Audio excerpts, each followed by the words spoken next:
All right. Hi, everyone. Thanks for being here. I see that, Linda, you have your hand up. Can you hear me? You can use the chat box if you'd like. I think for webinars, we have the mute button turned on for everybody, but wait, I might be able to. Oh, she's gone. Okay. I will double check when she comes back in. Maybe she's having some tech issues. So everybody, welcome. Thank you for coming today. My name is Mrs. Megan Lengyel. I am the Chief Academic Officer at Kolbe Academy. I've been with Kolbe since 2004. I served as their math and science curriculum developer and advisor for probably 10 years before stepping into this role of overseeing the online school for 6 through 12. We started the online school in 2013, so I've been serving in this role since about then. As I said in the chat box, my husband and I have 4 children, and we live in the Atlanta area. We've been here for 16 years. Of course, Kolbe's headquarters are out in Napa, California. Let's see what else. 2 of my children started with Kolbe Academy online this year, 9th and 7th grade. They're my two boys. I have 2 boys and 2 girls. And they're just loving it. It's been great. So I can also kind of speak to the program from the parent perspective, and of course from the administrator perspective.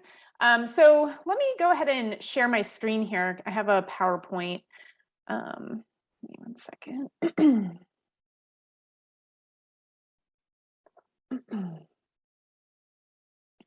Okay, so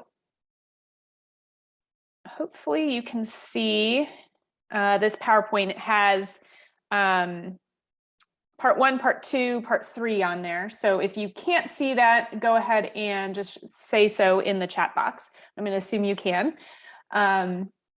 So the first thing I'm going to do is talk about Kolbe's 6 through 12 program in general, and then I'm going to go through what we use as far as curriculum, and then I'm going to go over some enrollment options. Now, the enrollment options, we have not released tuition or any like tiny changes that we might have for next year.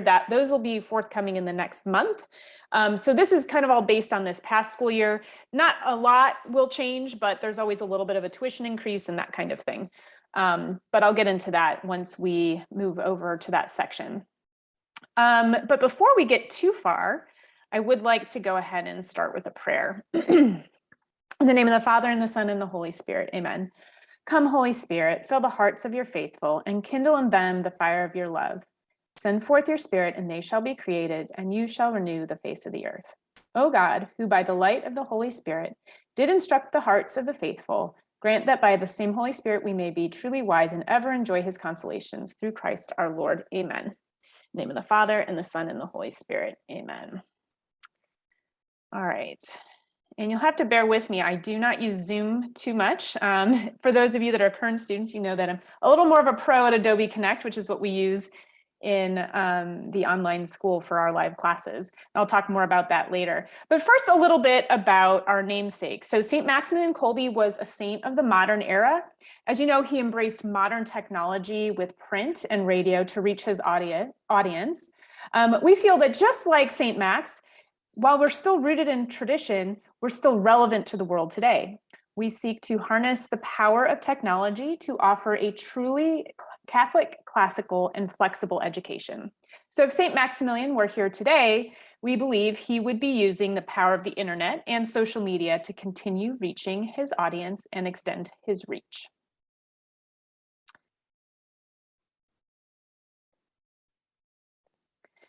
So Kolbe Academy is a mission-driven organization. We are here to provide affordable, flexible, and academically rigorous Catholic education for those around the world if they want it. Salvation is always the ultimate goal, but our educational programs allow parents to tailor the formation of each child in the Catholic tradition with a classical curriculum and approach.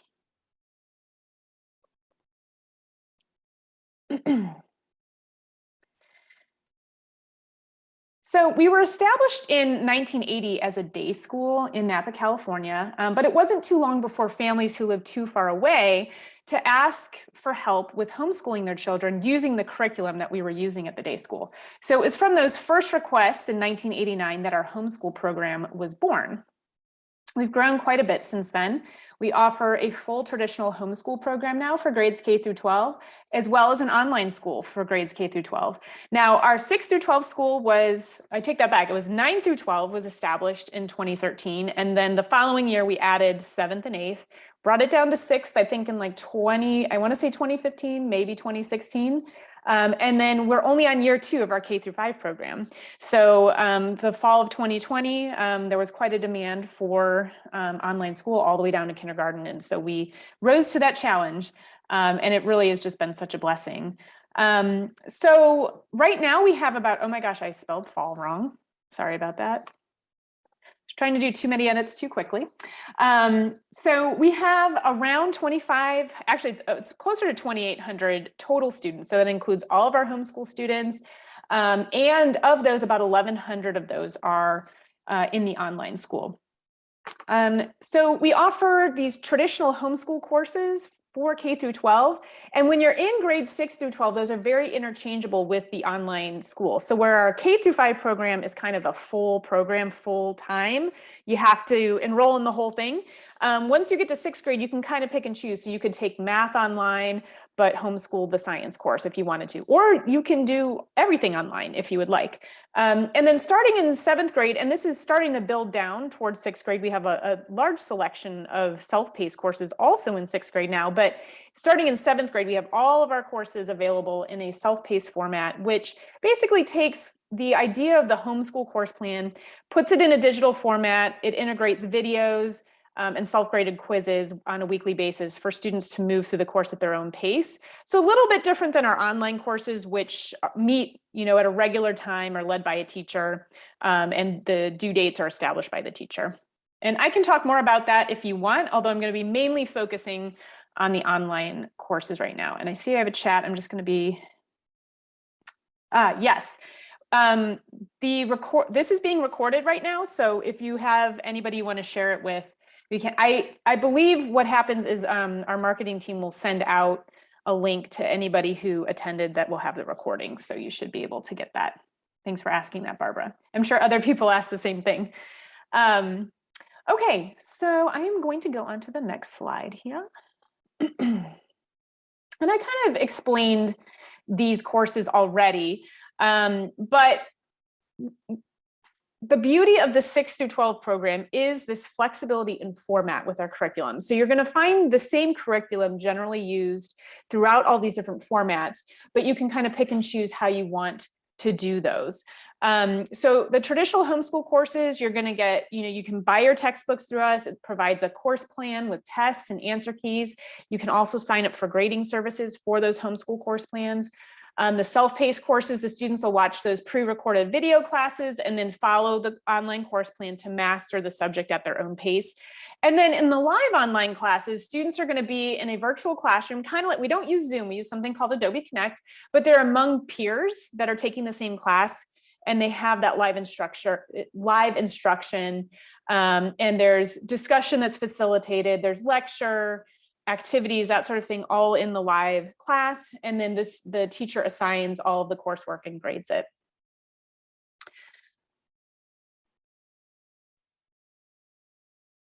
All right, so a little more about our live online classes.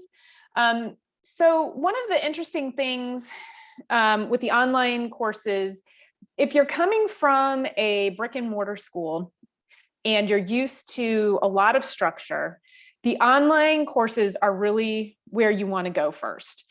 And this is kind of where we came from, my family. We have a really good Catholic school around the corner from us. And my younger two are still there. But the older two came from that school, which is very academically rigorous, very structured, and each of them are taking 7 online classes and doing really well. And it has not been overwhelming for our family.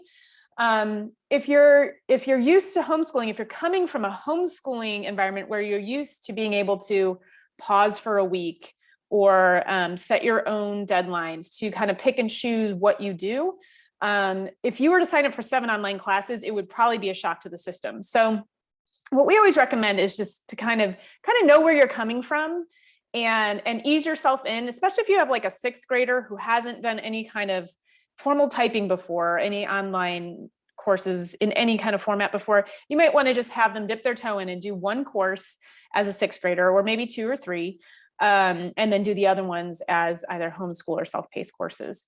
So that's probably the biggest difference in approach, that if I were advising you, I would want to hear, well, where are you coming from? And being able to give you that advice on what's the best what's the best courses to have your child in the first time with online courses. And I'm going to ask you, what's your least favorite class to grade or to prepare for if you're a homeschool parent? And I'm going to say, that's the online course you put your child in to start, because it's a huge relief. So in general, our classes are scheduled between Monday, Tuesday, Wednesday, and Thursday. We do not have any live classes on Friday. And then you're going to have the same instructor for the whole year. And classes are either going to meet once, when I say, sorry, I should go back there. When you have one instructor for the whole year per course. Okay, so I didn't want to confuse you that there's one sixth grade teacher. Sorry, I lost my train of thought there. Our classes are scheduled kind of on a normal school schedule. We start in mid-August. For the first time this year, we actually had exams before Christmas. In the past, we had exams after Christmas, and got a lot of feedback that parents wanted us to push that up. And unfortunately, for those that live in very northern states, I think that it's a tough schedule for them because they're used to starting after Labor Day. And now the rest of the United States that isn't super cold seems to start sometimes as early as the first week of August. Now, we don't start that early. We try to start as late as we can in August and still finish before Christmas. And then we have the whole week of Thanksgiving off. You have about 2.5 weeks at Christmas. And this year we're ending, exam week is like May 16th through 19th. So they're done even a whole week before Memorial Day weekend. So that's pretty exciting. In our online program, there's also clubs available. Now we have opened up clubs to any student that's enrolled in Kolbe. So our students, we've got newsletter, yearbook. We just started a news show this year. Our spiritual life group is great. They lead our entire school community through rosaries and daily prayers. There's a lot of really, really great I'm trying to think of other ones. French club, Spanish club, Latin club. What are my sons in? Coding club. Lego club. That's a new one this year. And even my 9th grader joined Lego club this year. He really likes Legos. So they do have some of the older kids doing those, even though it tends to be a little more geared towards the younger ones. Okay, let me go on to the next slide here. All right, and I talked a little bit about this already, that the online courses have that instructor support, that email communication, so that the student always has a teacher to email if they have a question about the content of their course. They're going to be setting the due dates, keeping your child on track, moving through the course. They're going to be doing all the grading. And then of course, in live class, they provide all the interaction and the discussion and all the activities to help them learn the material. And I just have to say, I helped hire all the teachers. So I already knew they were great, but between my 2 children, we have 16 different teachers. Because yes, they're only taking 7 classes each, but they each have like a homeroom as well, which I don't count as a real class. And then they each have, and my son is taking biology lab. So he has a different teacher for that. So between all of those things, actually, I think we have 17 teachers. So it has just been amazing to see. That's a huge subset of teachers that I've had experience with, and they've all been just absolutely fantastic. And I couldn't even cherry pick the schedule because they were both taking 7 classes. So I kind of had to go with what worked with their schedule. So that's just been, it's been a godsend this year. I can't say enough about it. Okay, let me go on to the next slide here. All right, so just a couple of things to bring to your attention as far as what we do to help prepare students for online learning. So if they've if they've never done any online courses, and I can't even count, if they were at a brick and mortar that went online, kind of the emergency COVID virtual learning, it's very different. In fact, I think my older son was nervous that Kolbe was going to be like his experience doing COVID learning at his brick and mortar, and was just surprised to see, oh, okay, it's nothing like that. There's so much interaction and during the live classes. So it is very different than that. So if you've had that experience, don't throw it entirely out the window. I mean, there's some good things that you can bring from that that's going to help with this, with being successful in the online courses. But we have some summer courses. In fact, summer enrollment is going to be launching. And I think it's February 1st, it's a Tuesday. So we have a lot of like study skills type courses, some fun things too that students can take just to kind of get used to the technology and that sort of thing, but also skills-based things. So, math readiness, like, so for the younger grades, we have like math fact boot camp, but then, as you go up in the older grades, we have algebra 1 readiness, so there's a lot of, and also grammar boot camp and composition boot camp and all these little summer classes that can help students kind of get a leg up. We also have a student orientation course that usually opens in early August, and it's just something students can do at their own pace. So they'll get in there. It basically takes them through the student handbook, the rules, the regulations, that sort of thing. Then during the school year, I highly, highly recommend enrolling your child in the homeroom class.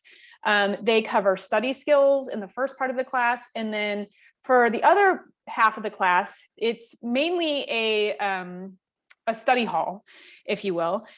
During that study hall, the teacher is rotating through the students to meet with them individually to work on goals for the quarter, kind of a check-in. And my experience with my own children is that it has been just a fantastic thing for them to have just another teacher to kind of check in on them and see how they're doing, and maybe give them some specific advice on how they can, do better in their classes, throw out some study skills that they could work on, that kind of thing. We also have live chat support during regular school hours. So if somebody runs into a technology problem in the middle of class, they can come to live chat and get some help. As far as family goes, we have an advisor that is assigned to your family, and they can help select courses. We also offer a parent orientation at the beginning of the school year. It's kind of like a back to school night type of thing. And then we also have a dean of students. So our dean of students is there kind of as a liaison between teachers and families should an issue arise. And we also kind of, they keep an eye out on struggling students.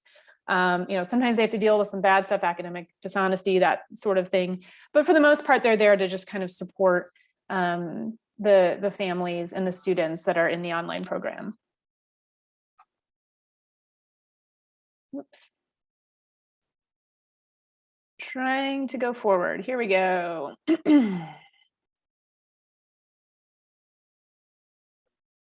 All right, so just a couple things on being successful in the online learning environment.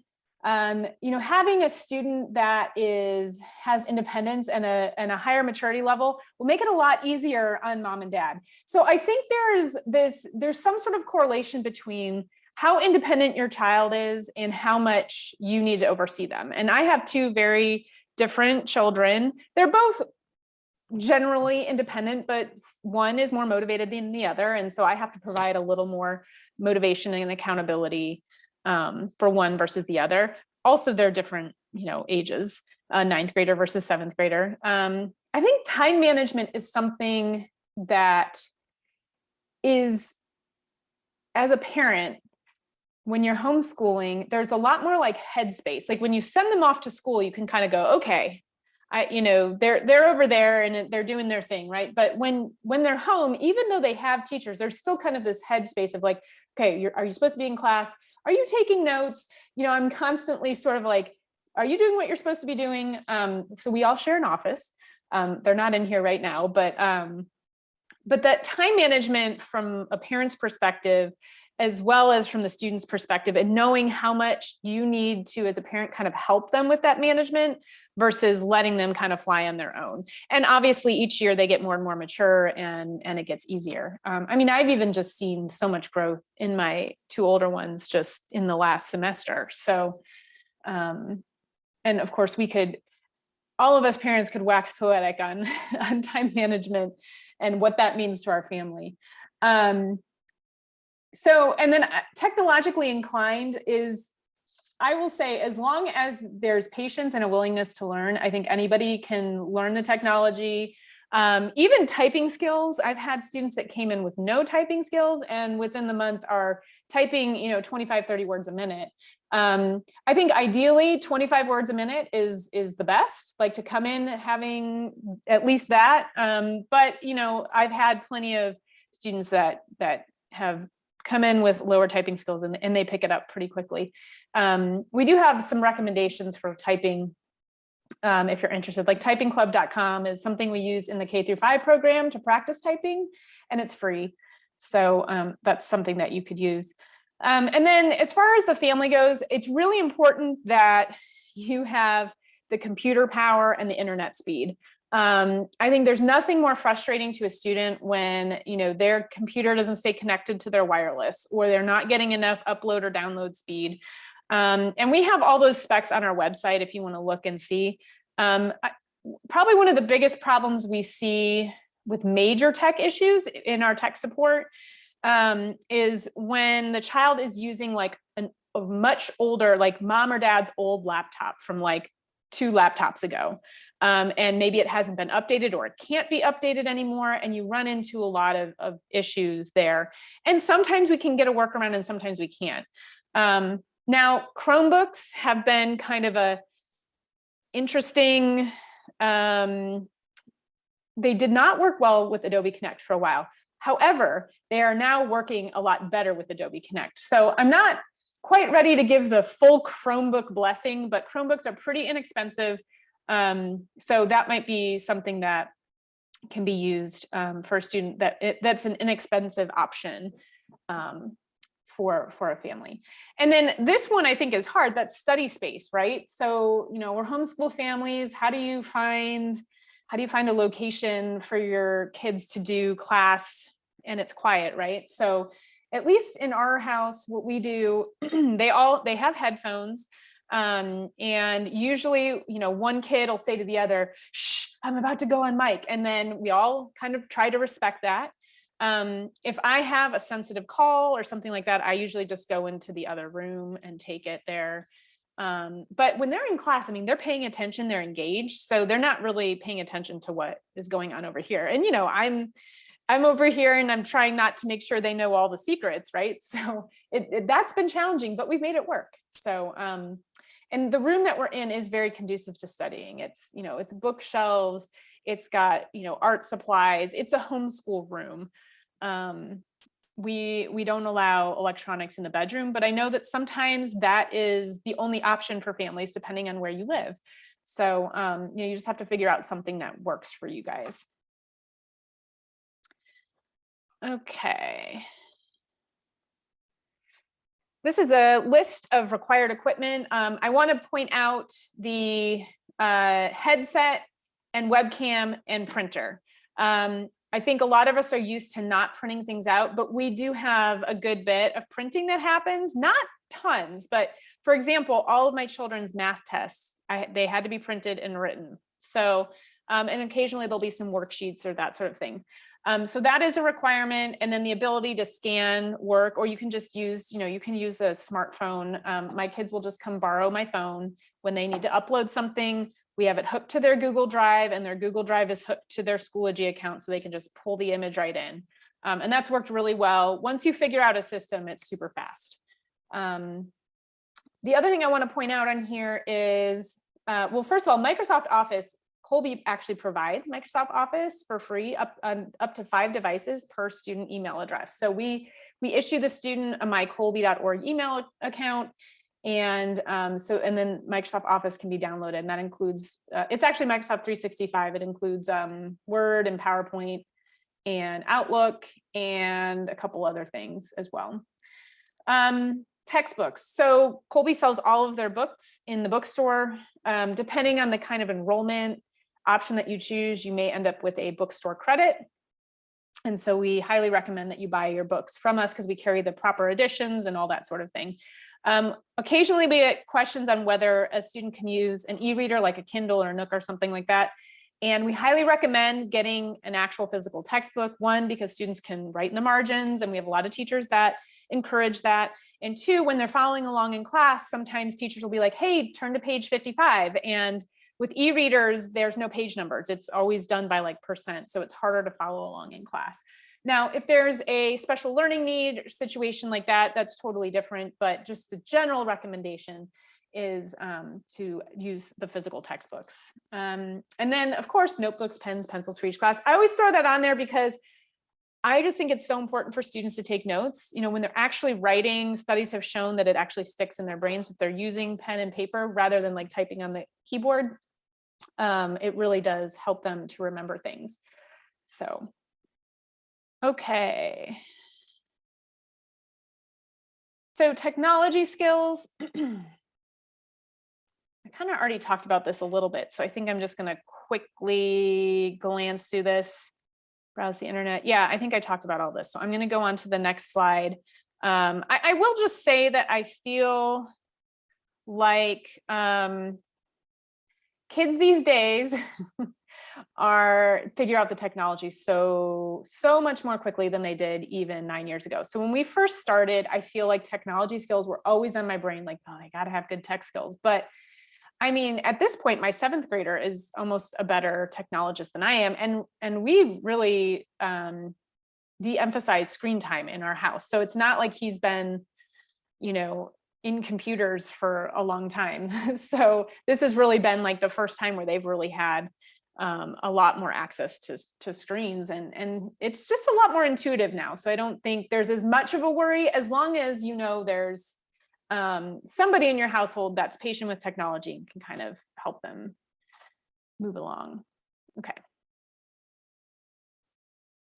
All right, so the next part that I'm going to talk about is sort of what we expect of the parents. There's you know, you're not sending them to a brick and mortar school, but you do have a teacher that is really fully taking charge of the course, right? They're doing the assignments, the lecture, grading, all those things. But we do expect the parents to kind of work together as a team with the teacher. So on the academic honesty side, we ask that you proctor all the exams and help your child kind of understand what those are. You know, we don't, when you're proctoring, it doesn't necessarily mean you're sitting next to them and watching their every move, but, you know, they should know that mom and dad are, you know, in the next room and might come pop in on them at any point. So it's kind of just to take that occasion of sin away from them, you know, in terms of trying to, whoops, that just moved on me. And as opposed to, you know, never checking in on them and them just kind of having access to whatever. Usually the teachers on the exams will kind of specify this is supposed to be open book, or yes, they can use a calculator, or no, they can't use a calculator.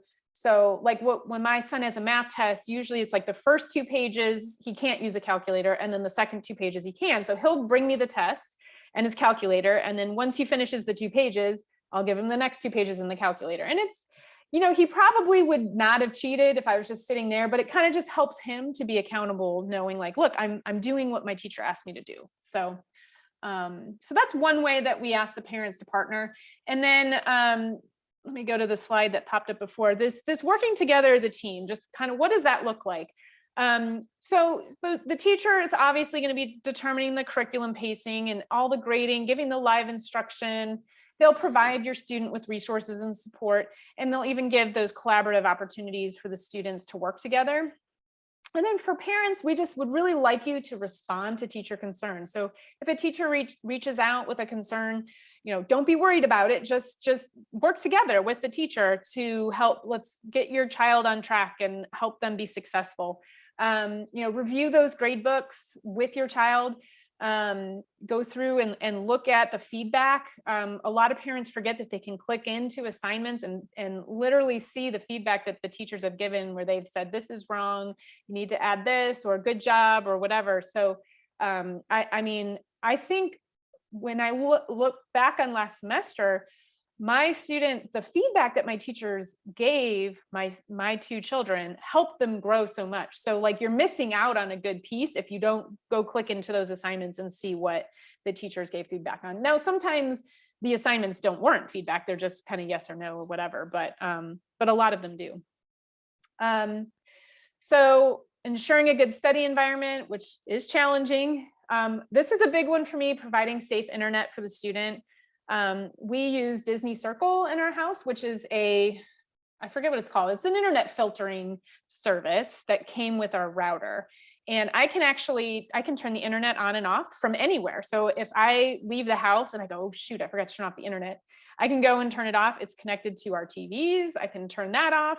I actually can put things on schedules. So I can say, hey, the internet needs to be down from 3 p.m. to 8 p.m. or something like that. If I just want to make sure there's no temptation, if I get on a phone call, that they're sneaking off to watch TV while mom's on a phone call, so they, it encourages them to go outside and play or something like that instead. But also just the safe internet, because I don't even have to say it, but it's very easy to find yourself on a site that you didn't mean to get onto. And so having some sort of internet filter is not only good for children, but it's also really good for adults. So, all right.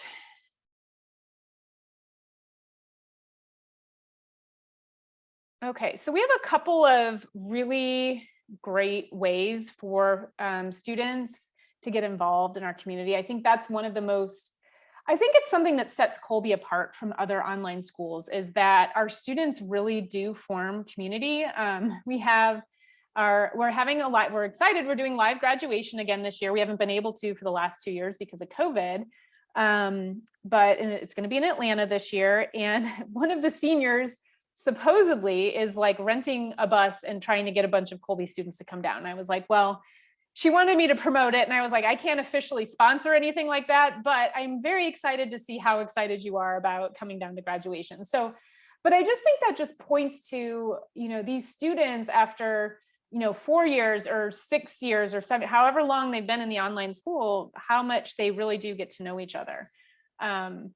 So it made me smile. And my own kids are really excited because we know a couple of families that are coming down that they have in their classes. And so we're going to be able to meet some of them in person. And of course, we have some local Kolbe families too around here in our homeschool group. So we've gotten to know them even better this year. So besides that, we also have a live talent show and a Christmas concert. So that's very exciting. The kids can audition for it, and then it's live streamed so families can watch. And then we have, like I said earlier, we have a lot of different clubs. In fact, that list is always changing. I have 2 or 3 club requests sitting in my email box right now, and I just need a teacher to sponsor it, and I'm happy to let it run. So that's kind of how it works. If I can get somebody to run the club, I will let it run. Okay. Oh goodness, that was only part 1. So part 2, this is curriculum. I'll try to go through it quickly. All right, so this is just a look at our theology curriculum. So we use the Faith and Life series in grades 6 through 8. And then in 7th and 8th, we cover Bible history. They usually do the Old Testament in 7th and the New Testament in 8th.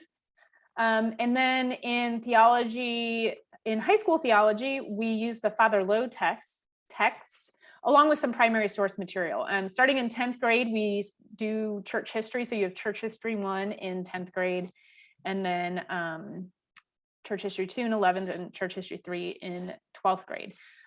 So for those 4 courses, we offer those both in a regular, like we call it our core curriculum, or you can take it for honors as well.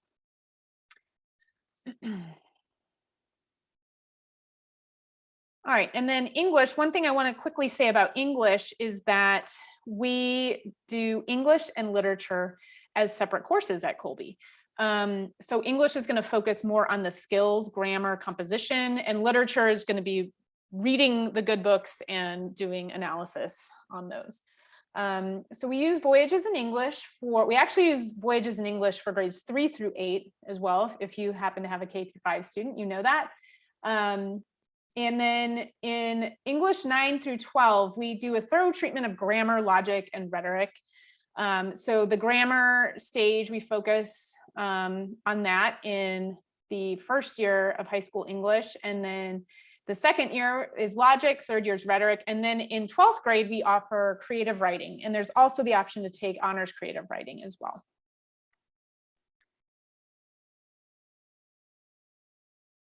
And then in our literature curriculum, in literature 6 through 8, we basically have selected novels for each grade level. But in 7th grade, there is a unit on the short story, and in 8th grade, a unit on poetry.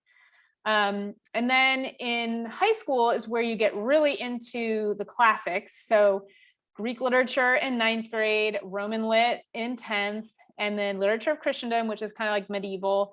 We do Dante and Shakespeare in that year, and then modern era lit, which has a good bit of Russian lit, but also some American as well. We also offer AP literature and composition, and that's only in the online format. The Greek, or 9th, 10th, 11th, and 12th grade lit, so Greek, Roman, lit of Christendom, and modern era lit, we do also offer those as, with an honors option for families. History curriculum.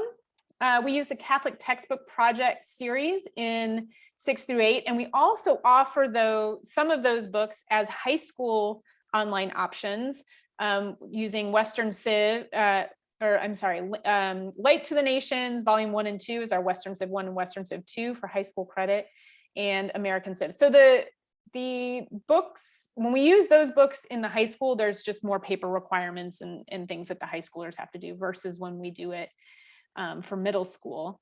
But our main core curriculum for history is the classical track. So I hate to call it a track, but it's the classical curriculum. So Greek history in 9th, so that corresponds, you'll see with that literature, the Greek literature that we did in 9th, and then Roman in 10th, era of Christendom in 11th, and then modern and US history in 12th.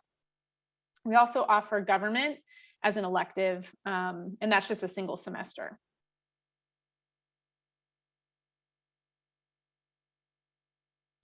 All right, and then in math, we use the Sadlier Progress in Mathematics program, and that for middle school, and then starting with Algebra 1, we switched over to Forster Algebra 1, and we also use that for Algebra 2 Trig.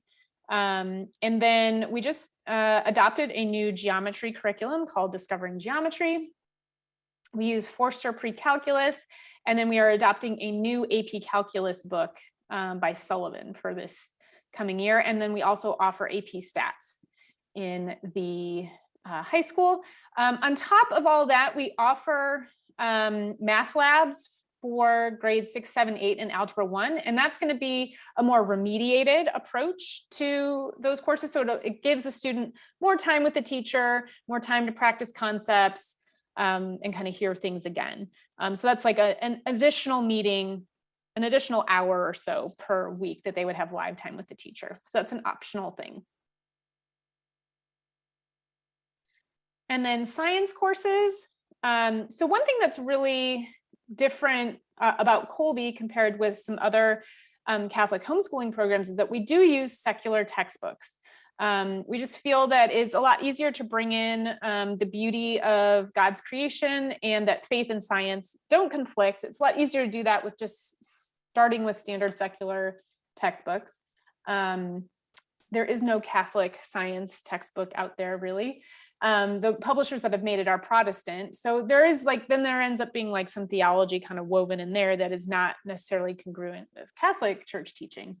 So we use Holt Science for the middle school for life science, and then switching over to Pearson for earth science. As you can see, we offer honors biology, honors chemistry, and then AP physics. We also offer AP biology, AP chemistry, and this year we just started offering AP computer science.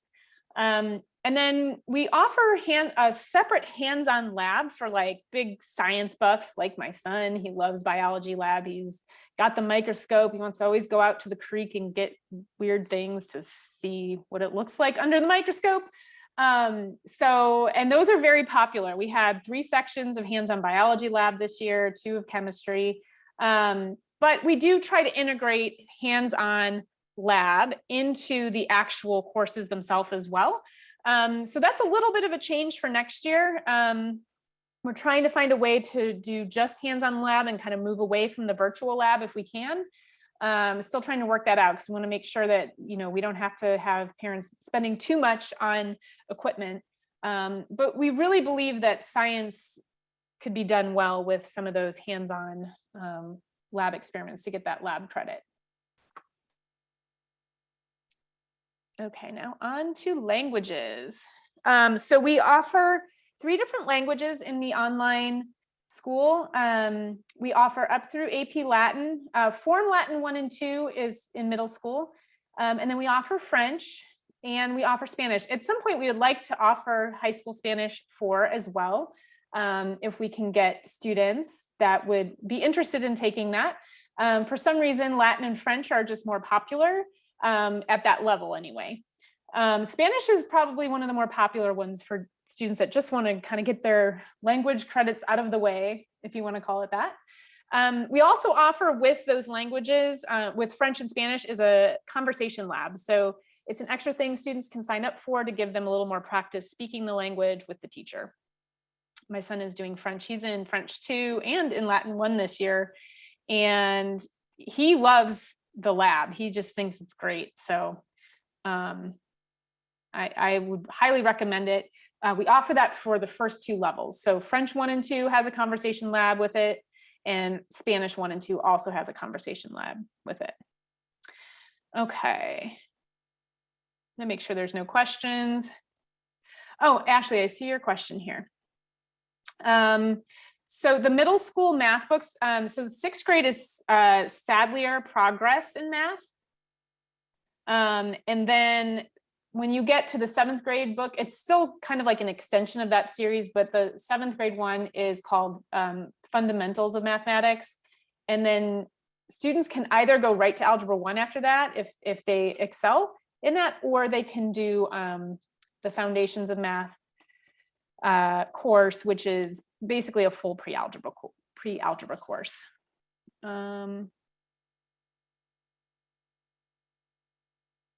Ashley, I would say before I answer that, I'd have to know more.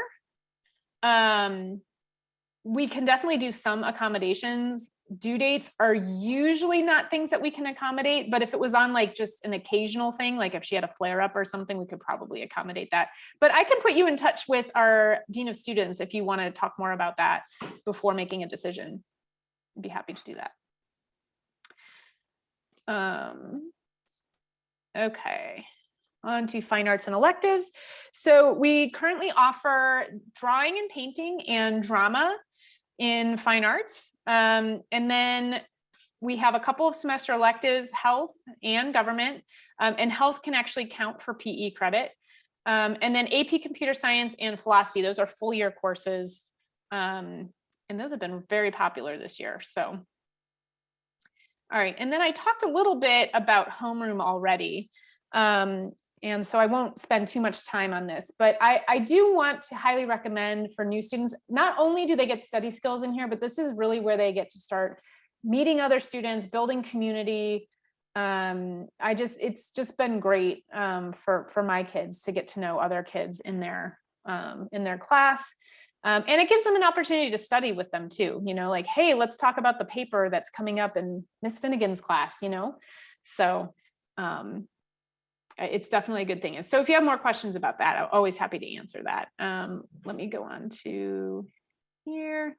Okay, so this is just an estimate for the average student about how many hours you would spend on class per week. And this includes the live time. So like math and science, you're meeting twice a week live. Religion, literature, history, you're meeting once a week live. English, the middle schoolers meet twice a week. So more of those like skills-based courses tend to be a twice a week class where they need like more constant practice, and more of the content-based courses like religion and history where they're reading and discussing, those are only once a week. And obviously this is just for, you know, this is just for a average student. It might vary up or down based on how quick of a reader your child is, that kind of thing, how efficient they are with their time.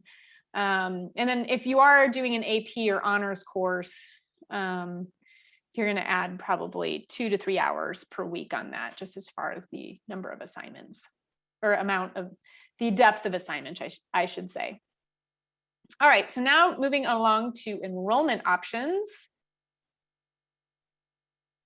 Okay, and like I said, there may be a couple of tweaks with this once tuition and enrollment changes have been announced. In fact, I'm going to a tuition meeting right after this. It's in 13 minutes, so I have a hard stop. So I better move along here. But in general, you can kind of tell what we offer. There is a full-time online program that you can sign up for, and that is going to include 5 online courses, a self-paced course, and then as many homeschool courses as you want. It includes a book credit. It obviously includes grading because it includes all of your teachers grading those materials.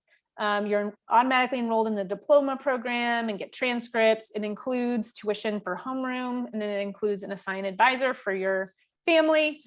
And then full-time standard is a little bit different. So this would enroll you full-time in Kolbe Academy as a homeschool student, and then you would add whatever online courses you want, kind of like a la carte. So you would pay individual course tuitions for, you know, if you just want to take one biology course or one science course, but you want to do everything else as a homeschool course, then full-time standard or full-time flex is what you would want to do. The difference between full-time standard and full-time flex is full-time standard includes a book credit. Full-time flex does not. So if you've been a family that's been with Kolbe for a long time and you have all the books, full-time flex is where you're going to go. Now, if you're brand new to Kolbe, I would highly recommend the full-time standard or full-time online if you're going to be taking at least 5 online courses. We do also offer part-time enrollment where you can just sign up to get credit for just the courses. You would not be enrolled in the diploma program then if you enrolled for that, and there's no book credit. Okay, so my next couple of slides just kind of go into a little more detail on what I just said. So I'm going to just go through those really quick and get to, I already talked about them. That's part-time. All right, and bookstore. So we have a full bookstore. When you're enrolled full-time with us, though, then it does include getting a student ID, which is great. It didn't used to have to purchase that separately, but now you can get a student ID, which, I mean, my son asked me why he had one. And I was like, I don't know, can you get discounts on movies? But apparently you can't anymore. So, but you do need student IDs sometimes, especially in high school when I used it when my son went to get his permit. And then, for like standardized testing and stuff, sometimes like if you go to take the SAT or ACT, they'll ask for a student ID. So there's been different reasons to use it. I mean, and I think different states are also different, and I'm in Georgia and it's pretty easy to homeschool here. So nobody really asks for much, but it's a nice thing to have included in your enrollment. All right. So these were all supposed to be links, but they don't actually, I don't think you can actually click on them if I had to guess. So I'll just talk about them and then I'll put some links in the chat for you guys. So is anybody signed up for the Shadow Week yet? Next week? Let me get the link for that real quick.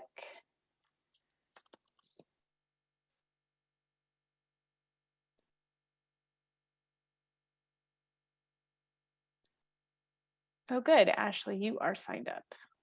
Okay, so here's the link for anybody else who wants it. So Shadow Week is basically a way for prospective students to come in and observe live online classes. You kind of see how it works. And I think you can sign up for like up to 4 classes. If next week doesn't work for you, there's another one. I think it's the last week of February, maybe. Let me see here. I'll tell you the other dates. Okay, so if next week doesn't work, oh, sorry about that. It's March 7th. So March 7th through 10th. And then we have another one April 4th through 7th and one May 2nd through 5th. So there's several more opportunities to come to that. Then as far as, let's see, if you would like to make an appointment for with an advisor, and Ashley, I might recommend that you do that to discuss kind of the needs you might have for your child. There should, I believe, if you go to that link it's Setmore, you should be able to filter by the advisor that does special needs things. If not, let me know and I can put you in touch with the right person. And then finally, we're going to have our application both for summer and also for the new school year will be open. So let me give you a link for that. And Barbara, that's a good question. So it's meant for the student. It's okay if the parent is sitting next to the student, but only the student can participate, if that makes sense, just for the other student's security. But it's okay for the parent to listen in. Okay, what was I getting? This link here. So the application that is in there now is for the current school year. So we just finished, we had some students that transferred in mid-year.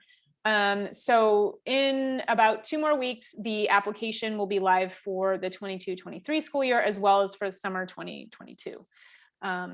So you can use that. And then anything else on here? I think that's it. I'm happy to stay and answer any questions that you might have. I know there's kind of a lot of information in this presentation. You can either go on mic. If you raise your hand, I can allow you to talk, or you can just throw it in the chat box, or we can close out with a prayer and go on our merry way. We do, Ashley. We have a financial aid application. And let me see if I can find that link.